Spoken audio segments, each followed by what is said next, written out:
Welcome to learning history Jayanta. এই ভিডিওটিতে আমরা Calcutta university same 5 DSC A1 অর্থাৎ history of Bengal 1757 to 1905-এর 2024 suggestion আলোচনা করব। প্রসঙ্গত বলে রাখি, জয়ন্ত স্যার কলকাতা বিশ্ববিদ্যালয়ের অনলাইনে টিউশন পড়ান এবং কেউ যদি শুধুমাত্র নোট নিতে ইচ্ছুক হও তাহলে এখানে সে ব্যবস্থাও আছে। তোমরা যদি কেউ টিউশন পড়তে বা নোট নিতে পরের সেমিস্টার থেকে আগ্রহী হও তাহলে নিচে দেওয়া নম্বরটিতে তোমরা যোগাযোগ করতে পারো। 5 মার্কসের প্রশ্নের মধ্যে প্রথম প্রশ্ন, কেন পলাশীর যুদ্ধের তুলনায় বক্সারের যুদ্ধ বেশি গুরুত্বপূর্ণ মনে করা হয়?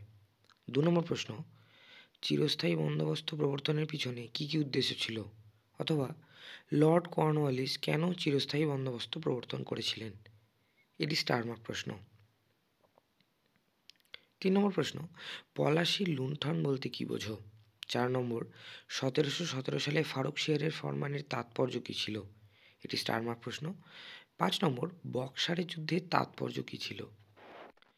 6 নম্বর, স্ত্রী শিক্ষা বিস্তারে বিদ্যাসাগরের অবদান কী ছিল?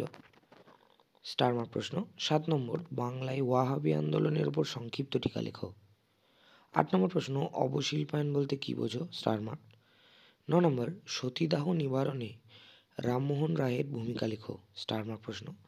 এবং 10 নম্বর, বাংলায় সন্ন্যাসী বিদ্রোহের সংক্ষিপ্ত বিবরণ দাও। এটিও স্টার মার্ক প্রশ্ন। 10 বা 20 মার্কসের প্রশ্নের জন্য প্রথম, বাংলায় দেওয়ানি লাভের পর্যায়গুলি চিহ্নিত করো। এর সাথেই এর ঐতিহাসিক তাৎপর্য আলোচনা করো। স্টার মার্ক প্রশ্ন। 2 নম্বর, বাংলায় পাশ্চাত্য শিক্ষা বিস্তারে মিশনারিদের ভূমিকা আলোচনা করো। 3 নম্বর প্রশ্ন, ইংরেজ ইস্ট ইন্ডিয়া কোম্পানি ও সিরাজউদ্দৌলার মধ্যে সংঘাতের কারণ কী? স্টার মার্ক প্রশ্ন। 4 নম্বর, কোম্পানির আমলে কী কীভাবে বাংলা থেকে সম্পদের বহির্গমন হয়েছিল, এর ফলাফল উল্লেখ করো। এটিও স্টার মার্ক প্রশ্ন। 5 নম্বর, 19 শতকে বাংলার সমাজ জীবনে নব্যবঙ্গ আন্দোলনের মূল্যায়ন করো। স্টার মার্ক প্রশ্ন। 6 নম্বর, গ্রামীণ কৃষক সমাজে চিরস্থায়ী বন্দোবস্তের কী প্রভাব ছিল? স্টার মার্ক প্রশ্ন।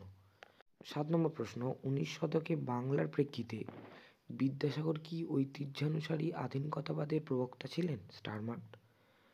8 নম্বর, নীল বিদ্রোহের কারণ ও প্রকৃতি আলোচনা করো। স্টার মার্ক প্রশ্ন। 9 নম্বর প্রশ্ন, লর্ড কার্জন কেন বঙ্গভঙ্গের প্রস্তাব দিয়েছিলেন? এর তাৎপর্য কী ছিল?